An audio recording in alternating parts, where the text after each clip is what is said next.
Gubernur Jawa Barat Deddy Mulyadi turun langsung ke jalur Pantura, tepatnya di kawasan Sewoharjo, Kecamatan Pusaka Jaya, Kabupaten Subang, untuk menertibkan aktivitas penyapu uang koin yang kerap muncul saat arus mudik. Langkah ini dilakukan di tengah meningkatnya volume kendaraan yang melintas di jalur tersebut. Ini berapa orang ini? Banyak Pak. Ini ya Allah. Yang Subang aja. Berdasarkan pantauan di lapangan, arus lalu lintas di Pantura Sewoharjo mulai mengalami peningkatan signifikan. Kendaraan didominasi sepeda motor pemudik, disusul kendaraan pribadi dan angkutan barang. Meski lalu lintas terpantau padat, arus kendaraan masih bergerak lancar dengan sesekali perlambatan akibat aktivitas warga di pinggir jalan.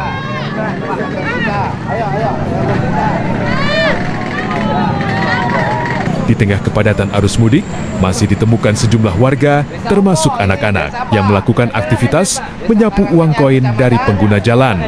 Oh, Pusaka Jaya. Iya. Suka dapat berapa sehari nyapu-nyapu koin? Ya 30 Pak hari. Oh 30 ya? Karena untuk ekonomi Pak. Ya 30.000 sehari. Iya. Ya. Ya 30.000 sehari. Ini kantor nih. Iya ini saya. Wah, ada ruangannya ada. Ada kantor desanya. Ada. Melihat kondisi tersebut, Deddy Mulyadi yang akrab disapa KDM langsung mengumpulkan para penyapu koin di kantor desa Karanganyar, Kecamatan Pusaka Jaya. Ia meminta warga untuk menghentikan aktivitas tersebut selama periode mudik dan arus balik. Sebagai solusi, pemerintah menawarkan kompensasi kepada warga yang biasa menyapu koin. Setiap orang akan menerima Rp50.000 per hari atau total Rp600.000 selama 12 hari dengan syarat terdata dan menyertakan identitas kependudukan. Suaminya meninggal. Terus apa lagi? Mana ini Bu Kades? Sini Bu, ini warga Ibu nyapu-nyapu di jalan daerah orang kaya ini. Ya. Coba sekarang didatain sama Bu Kades. Ya. Nanti saya kasih uang sakunya. Saya minta mulai hari ini sampai tanggal 28, tidak ada lagi yang menyapu koin di sini. Nanti didata oleh kepala desa. Sore ini saya berikan uangnya, ujar KDM di hadapan warga. Ia juga menyoroti bahaya aktivitas tersebut, terutama karena melibatkan anak-anak. Bahaya, apalagi anak kecil dibawa ke jalan. Lebih baik di rumah saja, tambahnya. Nanti minggu depan lagi. Minggu depan lagi tanggal berapa? Minggu depan lagi, Man, tanggal berapa? Ini tanggal 28. Berapa? Sampai tanggal 28. Nggak boleh ada lagi anak kecil lagi. Ya. Berarti berapa? Selain langkah dari pemerintah provinsi, aparat kepolisian bersama unsur gabungan juga melakukan penertiban di lokasi. Mereka menindak aktivitas penyapu koin yang dinilai mengganggu kelancaran arus lalu lintas. Kapolsek Pusaka Nagara, Jusdi Jahlan, menyampaikan bahwa pihaknya telah mengamankan berbagai alat yang digunakan oleh penyapu koin. Kulik. Di Komben. Suami saya meninggal, Tuan. Cari lagi suami baru.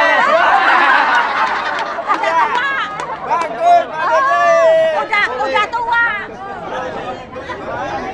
Oke. Kami menertibkan karena aktivitas ini menghambat arus lalu lintas, khususnya di jalur menuju Cirebon. Penertiban dilakukan bersama unsur TNI, pemerintah kecamatan, dan instansi terkait lainnya, ujarnya. Udah nanti pokoknya kan ketahuan warga mana. Oke. Jangan ke jalan lagi.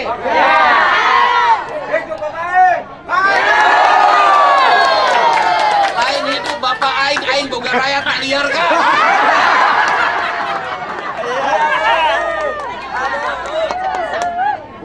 Liarkan boga rakyatnya. Liarkan boga rakyatnya.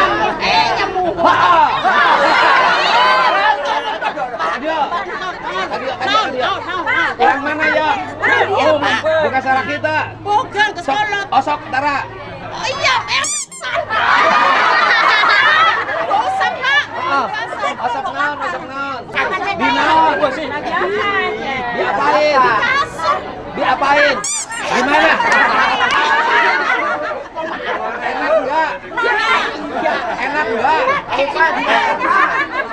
Lakinya bangun, bangun. Kapan arek diberek? Ayah nampak orang mah langsung Oh, ayo nak. Berek 200 kurang. Dibere orang mah. Gas.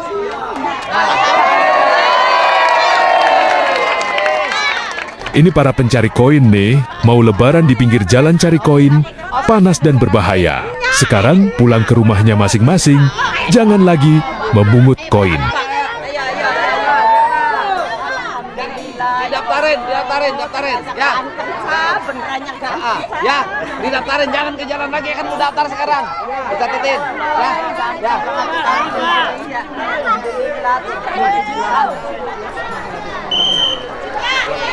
Ia mengetahui aktivitas tersebut sudah menjadi tradisi. Ia pun membuat gebrakan baru dengan cara memberikan kompensasi kepada ratusan penyapu koin di jembatan Sewoharjo. Warga yang berada di lokasi tentu menerima permintaan dari KDM, akan tetapi sebagian warga lainnya menolak tawaran berupa uang kompensasi.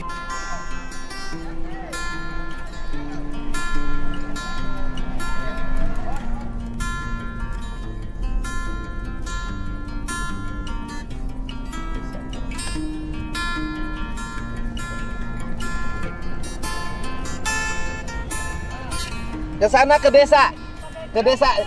Ini yang ininya disuruh ke desa, Pak. Nggak boleh lagi ada mikir di jalan.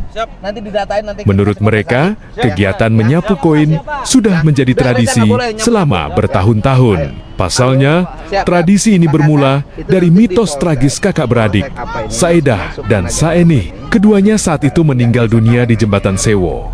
Pada kala itu juga terjadi adanya kecelakaan maut melibatkan bus pada ke-1974. Kepercayaan ini menebal poski terjadinya tragedi kecelakaan maut pada tahun 1974 silam, di mana sebuah bus yang membawa rombongan transmigran asal Boyolali tergelincir masuk ke dalam sungai dan terbakar, menewaskan puluhan penumpangnya. Para pelintas jalur tersebut akhirnya meyakini bahwa melemparkan uang logam maupun kertas dapat menjadi sarana permisi agar perjalanan mereka terhindar dari gangguan gaib atau insiden serupa. Memasuki tahun 2026, volume pencarian dan perbincangan publik mengenai tradisi ini selalu melonjak tajam menjelang bulan Ramadan dan Idul Fitri. Namun, konteksnya telah bergeser jauh. Aktivitas yang awalnya bersifat ritualistik kini murni digerakkan oleh desakan ekonomi. Enggak, bukan gitu. Enggak boleh nyapu di jalan. Sekarang desa mana ini? Banjaran. Ya? Desa? Banjaran. Desa apa? Karanganyar. Desa Karanganyar. Udah daftar ke desa Karanganyar, nanti saya kasih uang per orangnya, ya? Berapa, Pak? Hah? Udah dikasih sehari 50.000. Ya. Kelurahannya di situ Ya, Karanganyar. 12 hari nggak boleh nyapu di jalan. Pindah semuanya. Ya. Sekarang ke kantor desa Karanganyar. Ya. Ya, sok. Sana. Ya. Sana. Ayo ke sana. Ya. Puluhan hingga ratusan warga dari desa-desa sekitar sengaja berjejer di sepanjang bahu jalan raya sambil memegang sapu lidi raksasa. Mereka beralih profesi sementara dari buruh tani lepas menjadi penyapu jalanan demi mengais rezeki musiman dari para pengendara. Pendapatan harian dari berebut koin saat volume kendaraan membludak bisa jauh melampaui upah harian kerja normal mereka, membuat warga rela bertaruh nyawa. Pak Kapolres itu ke Kapolsek yang membawahi desa Karanganyar